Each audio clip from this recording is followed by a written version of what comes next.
بسم اللہ الرحمن الرحیم۔ السلام علیکم دوستو۔ حضرت موسیٰ علیہ السلام کے زمانے میں اکات پڑا اور بارش ہونا بند ہو گئی تو اللہ کے نبی اپنی قوم کے ساتھ کھلے میدان میں بارش کی دعا کے لیے نکلے۔ حضرت موسیٰ علیہ السلام نے جب بارگاہ رب العالمین میں بارش کے لیے دعا کی تو اللہ تعالیٰ نے حضرت موسیٰ علیہ السلام کی طرف وحی بھیجی، اے موسیٰ، ان لوگوں میں ایسا گناہگار اور میرا نافرمان شخص بھی کھڑا ہے جس کی وجہ سے میں کسی کی دعا قبول نہیں کر رہا۔ اگر وہ نافرمان شخص اس مجمع میں سے نکل جائے تو میں آپ کی دعا قبول کر لوں گا۔ چنانچہ حضرت موسیٰ علیہ السلام نے لوگوں کو مخاطب کر کے فرمایا کہ تم میں ایک اللہ کا نافرمان اور گناہگار شخص کھڑا ہوا ہے جس کی وجہ سے قبولیت دعا کے دروازے بند ہیں، لہٰذا وہ شخص اس مجمع میں سے فوراً علیحدہ ہو جائے تو دعا قبول ہوگی، ورنہ بارش نہ ہوگی۔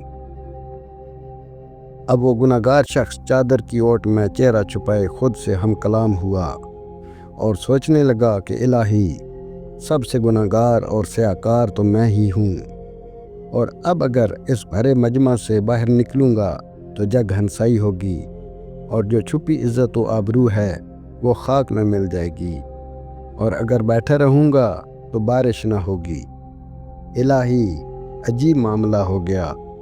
یہی سوچتے ہوئے جب اس گناہگار کا کوئی یارہ نہ بن سکا تو رب کریم کی یاد آئی جو اپنے بندوں پر رحم و کرم کرنے والا ہے، اور پھر رب العالمین کی بارگاہ میں یوں عرض گزار ہوا، اے میرے مالک، تو ستار بھی ہے، غفار بھی، اپنے کرم سے تو مجھے معاف فرما دے۔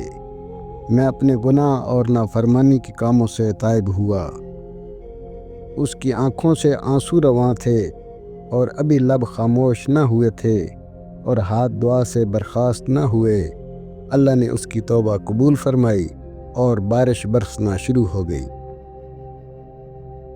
حضرت موسیٰ علیہ السلام حیران ہوئے اور عرض کی، یا اللہ، یہاں سے کوئی شخص نکل کر باہر گیا ہی نہیں اور بارش بھی برسنا شروع ہو گئی، حالانکہ آپ نے فرمایا تھا کہ جب تک وہ نافرمان بندہ اس مجمع سے علیحدہ نہ ہوگا میں تمہاری دعا کو قبول نہ کروں گا۔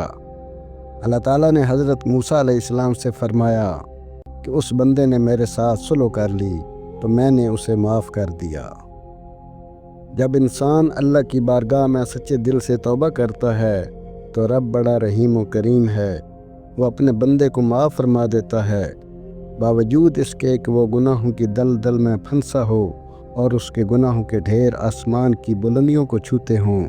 لیکن رب کی رحمت اس بندے پر ایسے برستی ہے کہ اس کے گناہوں کی سرزمین دھل کر شفاف ہو جاتی ہے۔